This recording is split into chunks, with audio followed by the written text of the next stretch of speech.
તો મારા વાલીઓ સૌથી પહેલાં હેન્ડલ ઉપર કરશું, પછી આપણે છે ને આવી રીતે રબરની શીટ અંદર નાખીશું અને પછી આને પ્રેસ કરીશું હેન્ડલને. એટલે આ કપાઈને આપણું રેડી થઈ ગયું છે. હવે આ રબર જે કાપ્યું છે આપણે એને શું કરશું, આ ફ્રેમની અંદર નાખી દઈશું. ફ્રેમની અંદર નાખ્યા પછી છે ને આપણે બસ આ સોયો લઈને આમાં એક સોયો માર દેવાનો છે. એટલે સોયો મારવાથી આમાં એક આરપાર કાણું થઈ જાય. એ ગાણામાંથી પછી આપણે છે ને આપણે આ લોક કરીશું ને એટલે ઇઝીલી પસાર થઈ જાય ને સામુસામા આમના એડજસ્ટ થઈ જાય. ને આપણે આ લોક પ્રેસ કર્યો અને આપણું લોક થઈને રેડી થઈ ગયું. આવી રીતે બધા જ લોક કરી લેવાના છે અને પછી આપણે આને જે છે ને આવી રીતના થેલીમાં પેક કરીને આગળ માર્કેટમાં વેચી દેવાનું છે. દોસ્તારો આપણે 16 ઇંચનો વાઇપર જે છે ને આવી રીતને એ દાંડા સાથે આપણો તમારો રેડી થઈ જશે માત્ર 28 રૂપિયામાં 16 ઇંચનો વાઇપર.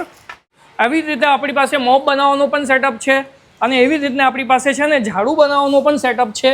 આ ત્રણેયનો જો તમે કોમ્બો બિઝનેસ કરશો તો 1, 2 અને 3 સેટઅપના 300 પીસનો મટીરિયલ પણ આવી જશે ટોટલ અને માત્ર 36,000માં બિઝનેસ સ્ટાર્ટ થઈ જશે.